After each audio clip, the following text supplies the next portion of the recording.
vamos meditar um pouco na questão da morte, né? A morte do cristão. A nossa querida irmã perguntou o que acontece. Cadê a irmã? Oxa! Ah, tu explicou a ela, foi? Ah, vai continuar na dúvida.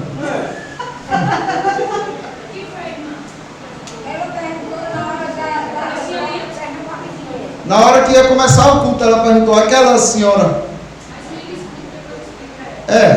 William, depois tu passa a mensagem para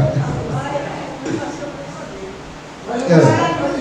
Meus irmãos, e aí? Eu expliquei para onde o povo, mas no final eu disse, eu quero saber se eu não sei para onde é que eu vou.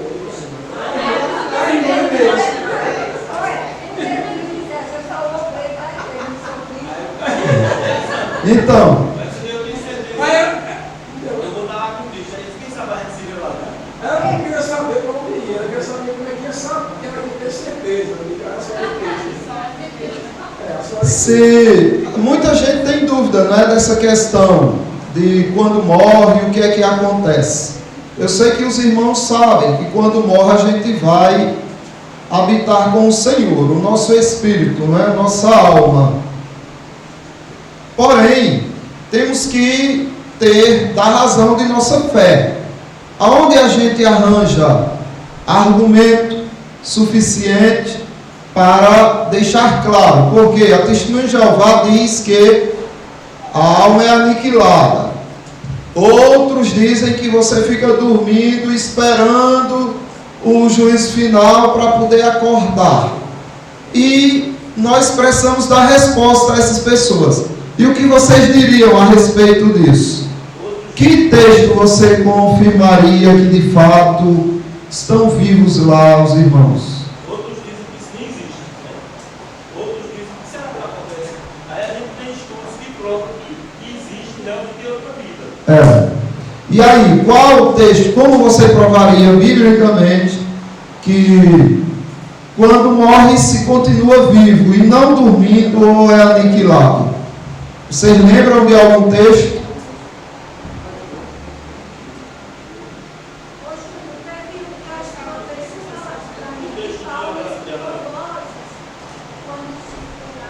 Eita, boa.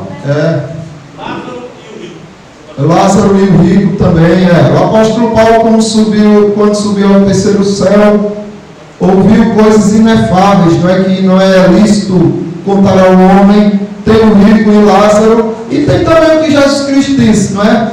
Aqui, abram aí em Lucas, também, o Evangelho segundo Lucas.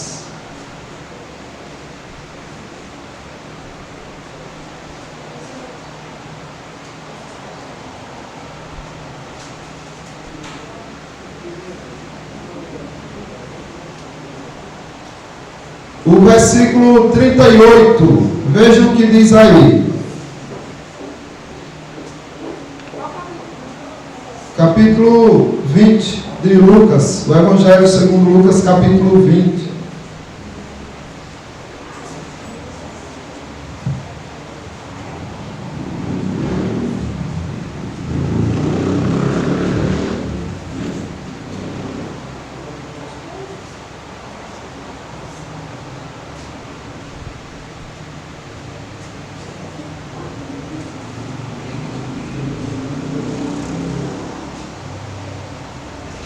Vamos ler do 34, que Jesus Cristo diz assim: Então lhes acrescentou Jesus: os filhos deste mundo casam-se e dão-se em casamento, mas os que são ávidos por dignos de alcançar a era vindoura e a ressurreição dentre os mortos, não se casam, nem se dão em casamento. Veja, aqui já tem algo interessante. Jesus Cristo está dizendo, olha, aqueles que são ávidos por alcançar a era vindoura, ou seja, Jesus Cristo está dizendo, aqueles que partiram para outra era, eles, a era da ressurreição dentre os mortos, não se casam nem se dão em casamento. Então é como que eles estivessem vivos e esperando a era da ressurreição. Porém, eles nem se casam nem se dão em casamento, pois não podem morrer, porque são iguais aos anjos e são filhos de Deus, sendo os filhos da ressurreição. Ou seja, quem não pode morrer? Quem está lá com o Senhor, não é? Quem é ávido para alcançar a ressurreição dentre os mortos são aqueles que estão com o Senhor. Eles não se dão em casamento, pois eles não podem morrer. A alma não pode morrer, porque são iguais aos anjos. Os anjos são espíritos e são filhos de Deus, sendo os filhos da ressurreição. Então eles ainda irão ressuscitar. E que os mortos hão de ressuscitar. Moisés indicou no trecho referente à sarça, quando chama o Senhor, como chama, quando chama ao Senhor, o Deus de Abraão, o Deus de Isaac e o Deus de Jacó. Aí Jesus Cristo diz: olha, Deus não é Deus de mortos, e sim de vivos, porque para Ele todos vivem.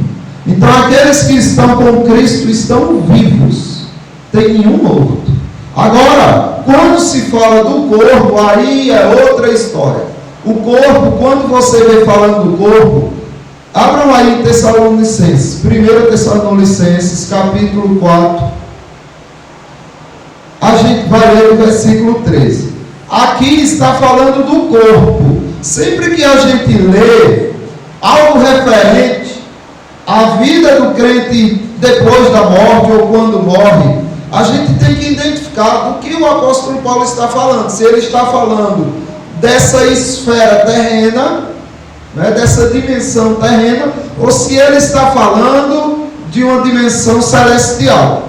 Aqui é de uma dimensão terrena. Observe.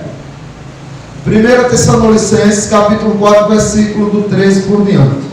Não queremos, porém, irmãos, que sejais ignorantes com respeito aos que dormem. Olha, está vendo que o crente quando morre fica dormindo? É o corpo. Essa matéria dorme mesmo. Pode balançar, pode bater, pode mexer, beliscar. Vai estar dormindo. É dessa matéria que Paulo está falando. E como é que a gente entende? Porque ele vai dizer o que vai acontecer com esta matéria. Para não vos entristecerdes como os demais, que não têm esperança. Pois, se cremos que Jesus ressuscitou, morreu e ressuscitou, assim também Deus, mediante Jesus, trará em sua companhia os que dormem, o corpo. Porquanto o Senhor mesmo, dada a sua palavra de ordem, ouvida a voz do arcanjo, ressoada a trombeta de Deus, descerá dos céus, e os mortos em Cristo ressuscitarão primeiro. Então, quando tocar a trombeta, você vai subir, mas não antes de você ver os mortos ressuscitando. Sua mãe, seu avô, seu pai, seu tio, seu bisavô, e vai estar aquela multidão, todos ressuscitaram. Aí Cristo, agora vocês vão vir comparecer no tribunal, certo? Nos ares, se encontrando com Ele nos ares. Depois nós, os vivos, os que ficarmos, seremos arrebatados juntamente com eles. Com eles quem? Os mortos que ressuscitaram, entre nuvens, para o encontro do Senhor nos ares. E assim estaremos para sempre com o Senhor. Percebam, aqui é uma referência ao corpo, o que vai acontecer com o corpo depois que o Senhor Jesus Cristo voltar. Porém, quando se fala da tua alma, depois que você morre, aí o assunto, a conversa, a dinâmica é completamente outra. Vejam aí em 2 Coríntios, segunda epístola de Paulo aos Coríntios, capítulo 5. Vamos ler do versículo 1. Sabemos que, se a nossa casa terrestre deste tabernáculo se desfizer, temos da parte de Deus um edifício, casa não feitas por mãos, eterna, nos céus, O que é que Paulo está dizendo? Não se preocupe com isso aqui, com esses bens, com essas posses, com essas coisas terrenas. Ah, se desfez e agora eu fali, perdi tudo, pegou fogo e tal. Não se preocupe, se desfez, você tem uma casa eterna nos céus, feitas pela própria mão de Deus, não é desses arquitetos aí. E por isso, aí ele diz, e veja se faria sentido, e por isso, neste tabernáculo, gememos, aspirando por sermos revestidos da nossa habitação celestial. Então o que Paulo está dizendo, olha, nós gememos aqui nessa terra, querendo ir logo, para ser revestido com essa habitação celestial, se todavia fomos encontrados vestidos e não nus.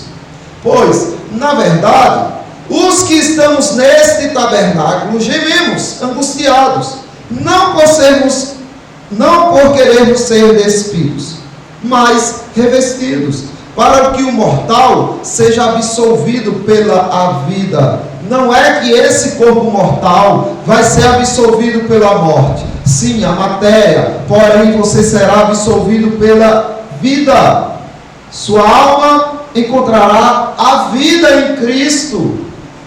Ora, foi o próprio Deus quem nos preparou para isso, outorgando-nos o penhor do Espírito.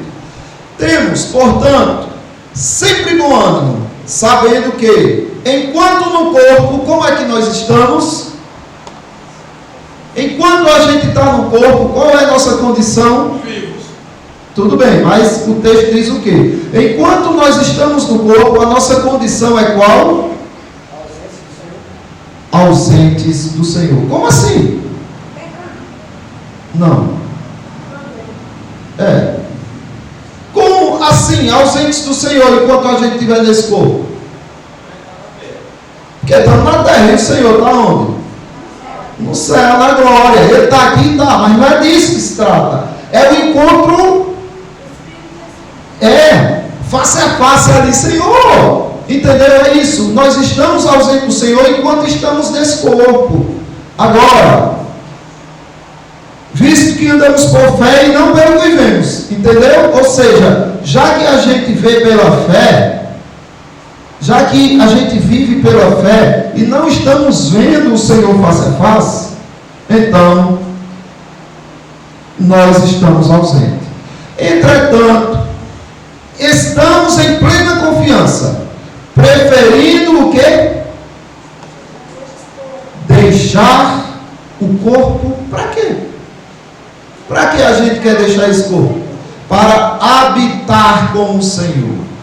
Perceba, quando a gente deixa esse corpo, a gente vai morar com o Senhor. A gente não vai dormir, a gente vai habitar com o Senhor. É por isso que também nos esforçamos, quer presentes, quer ausentes, para sermos agradáveis. Porque importa que todos compareçamos perante o tribunal de Cristo, para que cada um receba segundo o bem ou o mal que tivesse feito por meio do corpo. Agora, referente a isso, o texto que foi lembrado aqui também de Lucas capítulo 16, do versículo 19. Aí Jesus conta a história aqui do rico e Lázaro. Ah, mas aqui é uma parábola, não importa. O que importa é que essa referência aqui é corroborada com diversas outras passagens, como estamos vendo. Ora, havia certo homem rico que se vestia de púrpura e de linho finíssimo e que todos os dias se regalava esplendidamente. Havia também certo mendigo chamado Lázaro, coberto de chagas, que jazia à porta daquele e desejava alimentar-se das migalhas que caíam da mesa do rico. E até os cães vinham lamber-lhes as úlceras. Aconteceu morrer o mendigo e ser levado pelos anjos para onde? O seio de Abraão. Morreu também o rico e foi sepultado. Então não é que aqui Lázaro foi desfrutar o milênio com Cristo, porque só desfruta do milênio com Cristo aquele que morre depois de Cristo. Os que morreram antes de Cristo ficaram no seio de Abraão, que é o paraíso, só Só que eles não reinavam com Cristo, porque Cristo nem tinha ressuscitado. Cristo nem estava lá ressurreto, entendeu? Agora, quando morrem, depois de Cristo vencer na cruz, aí esses daí para frente passam a desfrutar do milênio com Cristo, do reinado de Cristo. Toda a autoridade me foi dada nos céus e na terra. Depois da ressurreição, Jesus Cristo agora está reinando com aqueles que morreram. Porém aqui era o paraíso antes de Cristo estar ressurreto. Aconteceu morrer o mendigo e ser levado pelos anjos para o seio de Abraão. Morreu também o rico e foi sepultado. No inferno, estando em tormento, levantou os olhos e viu ao longe a Abraão e Lázaro no seu seio. Então ele viu quem? E os dois estavam dormindo, era? Não, estavam em comunhão. E do inferno o atormentado dizia, então, clamando, disse: Pai Abraão, tem misericórdia de mim. Observe, percebem que estava vivo. E manda Lázaro que molhe em água a ponta do dedo e me refresque a língua, porque estou atormentado nessas chamas. Disse, porém, Abraão: Filho, lembra-te de que recebeste os bens na tua vida e Lázaro igualmente os males. Agora, porém, aqui está consolado e tu em tormentos. E além de tudo, está posto um grande abismo entre nós e vós. De sorte que os que querem passar daqui para vós outros não podem, nem os de lá passar para nós. Então replicou: Pai, eu te imploro que me mandes a minha casa paterna, que o mandes a minha casa paterna.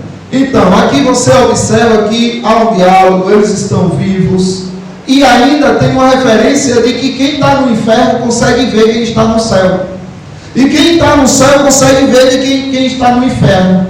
E uma referência também de que você vai conhecer os seus irmãos lá no céu, vai conhecer quem é quem no céu, e vai conhecer quem é quem no inferno também. Há uma referência aqui que também é apoiada por outros textos. Agora, que de fato vai imediatamente com Cristo, viver com Ele, temos também a referência que foram citadas aí, de Lucas capítulo 23, vamos ler do 39. Oi.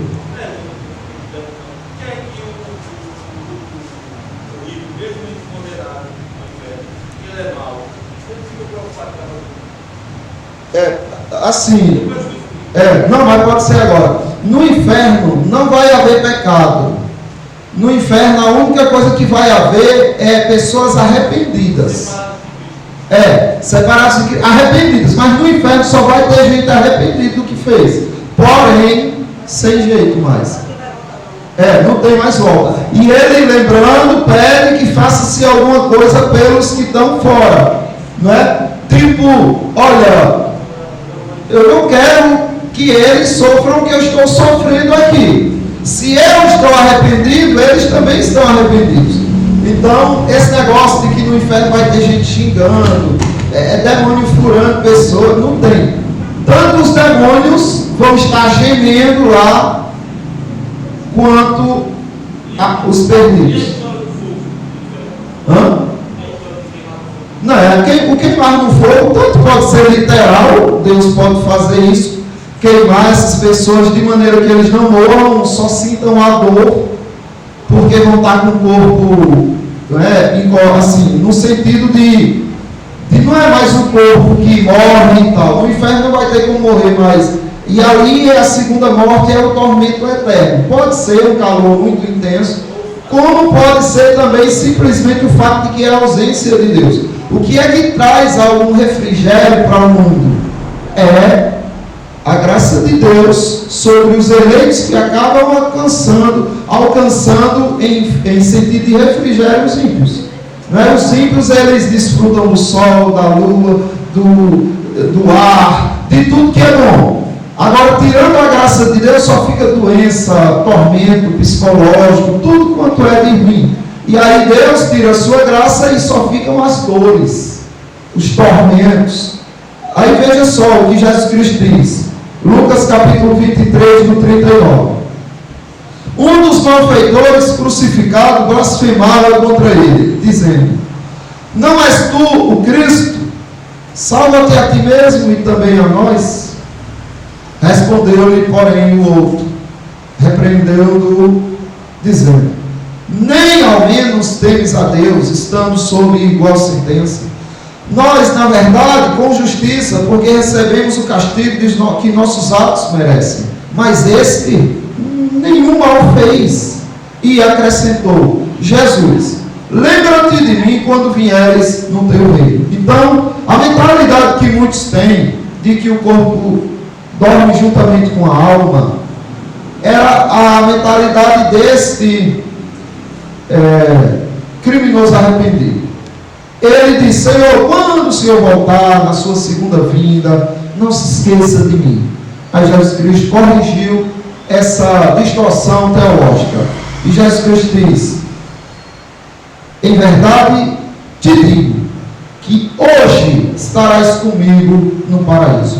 Hoje. Ou seja, os dois morreriam naquele momento. Jesus Cristo diz: Pai, em tua mão entrego o meu espírito. Mas juntamente levou o malfeitor arrependido. Então observe que Jesus Cristo diz: ó, você vai estar hoje, não é quando eu voltar. Você vai reinar comigo. O primeiro homem a reinar no milênio de Cristo foi esse sujeito. Não é? Que glória, que honra tão incrível, não é? E aí nós podemos ver também, para corroborar com aquela que vai se ver e vai se conhecer, podemos ver em Lucas ainda, agora o capítulo 13, quando Jesus Cristo diz assim: e alguém lhes respondeu: Senhor, são poucos, lhe perguntou: Senhor, são poucos os que são salvos? Respondeu-lhes: esforçai-vos por entrar pela porta estreita, pois eu vos digo que muitos procurarão e não poderão. Quando o dono da casa se tiver levantado e fechado a porta, e vós, do lado de fora, começardes a bater, dizendo: Senhor, abre-nos a porta, e ele vos responderá: não sei de onde sois. E aí eles vão argumentar, né? Vão tentar lembrar Jesus Cristo. Então direis: comíamos e bebíamos na tua presença, ensinavas em nossas ruas. Mas ele vos dirá: não sei de onde sois. Apartai-vos de mim, vós que praticardes a iniquidade. Ali haverá choro e ranger de dentes, quando virdes no reino de Deus Abraão, Isaque e Jacó e todos os profetas, mas vós lançados fora. Percebe? Um dos tormentos do inferno é você ver o que perdeu, o que negou, o que escarneceu e o que zombou. Você vai olhar e vai ver o deleite e os desfrutes, o gozo daqueles que estão com o Senhor, e você vai dizer: eu não acredito. Foi isso que eu rejeitei, por causa da minha arrogância, da minha petulância, da minha maldade, da minha presunção. Foi isso que eu rejeitei. Então isso aumenta o tormento do indivíduo. E temos também em Apocalipse capítulo 6, versículo do 9, que diz assim: quando ele abriu o quinto selo, vi debaixo do altar as almas daqueles que tinham sido mortos por causa da palavra de Deus e por causa do testemunho que sustentavam. Aí alguém pode dizer: não, mas é porque aqui já é uma referência ao juízo final, já tinha consumado tudo, e João estava vendo o futuro de todos lá com o Senhor. Mas não é, porque a continuação diz assim: então a cada um deles, não, aí diz assim o 10, clamavam, estes que estavam lá vivos, que sustentaram o testemunho e foram mortos, clamavam em grande voz, dizendo: até quando, ó soberano Senhor, santo e verdadeiro, não julgas nem vingas o nosso sangue dos que habitam sobre a terra? Então eles estavam falando com com o Senhor a respeito dos que estavam na terra. Então não tinha tido já um julgamento final.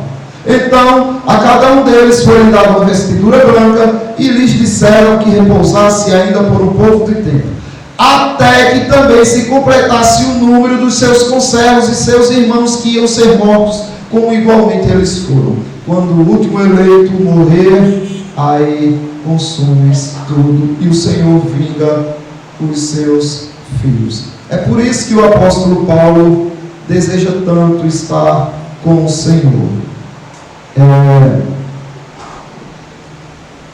Vocês lembram da transfiguração?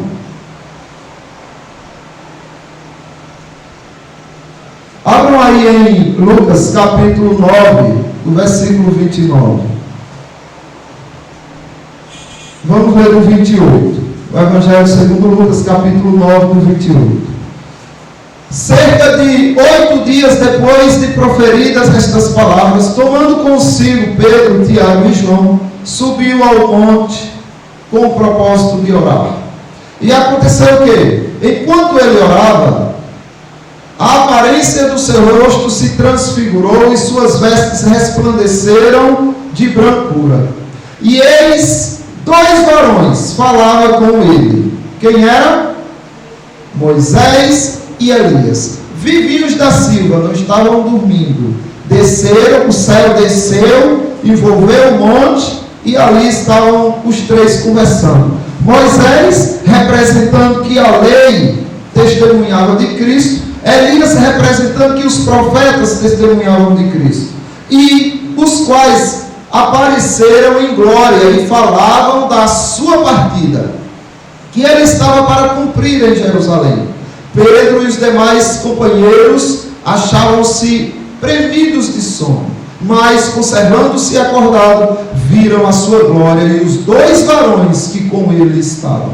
E ao se retirarem estes de Jesus, disse Pedro: Mestre, bom estarmos aqui. Então façamos 3 tendas, uma será tua, a outra será de Moisés e a outra será de Elias. Não sabendo, porém, o que dizia. No entanto, estava lá vivinhos os 2, conversando com o Senhor Jesus Cristo. Então morreu, estará imediatamente com o Senhor. Tá? Para terminar, vamos ler aqui. Tem Apocalipse capítulo 20 também, viu? Que fala dos mortos em Cristo. Mas vamos ler Filipenses capítulo 1, Epístola de Paulo aos Filipenses capítulo 1, do versículo 20. Do versículo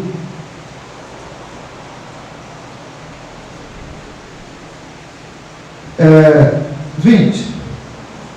Segundo a minha ardente expectativa e esperança de que em nada serei envergonhado, antes, com toda a ousadia, como sempre, também agora, será Cristo engrandecido no meu corpo, quer pela vida, quer pela morte. Porquanto, para mim, o viver é Cristo e o morrer é lucro. Só aqui, meus irmãos, você tem que entender que Paulo está dizendo que vai estar na presença de Cristo se morrer. Como é que Paulo vai dizer que um sono é lucrativo em comparação a viver em Cristo aqui na terra? O viver é Cristo. Se eu estiver vivendo aqui, vai ser Cristo. Se eu morrer, será lucro. Como assim será lucro? Quer dizer que ele acha que é lucrativo dormir? É lógico que não. Aí ele vai dizer o porquê é lucro. Entretanto, se o viver na carne traz fruto para o meu trabalho, já não sei o que hei de escolher. Ora, de um lado, estou constrangido, tendo o desejo de partir e o que? Estar com Cristo. Eu tenho o desejo de partir e estar com Cristo, o que é incomparavelmente melhor. Olha, eu estou constrangido, não sei bem o que escolher: ficar aqui ou partir com Cristo, para estar com Cristo, que eu sei que é incomparavelmente melhor. Mas, por vossa causa, é necessário permanecer na carne. E convencido disso, estou certo de que ficarei e permanecerei com todos vós, para o vosso progresso e gozo da fé. Percebem? Mas ele disse que não existe nada comparado a você morrer, porque é quando você vai estar com Cristo. Amém, irmãos? Alguma dúvida, questionamento, acréscimo? Então, Aparecido, nos conduza em oração.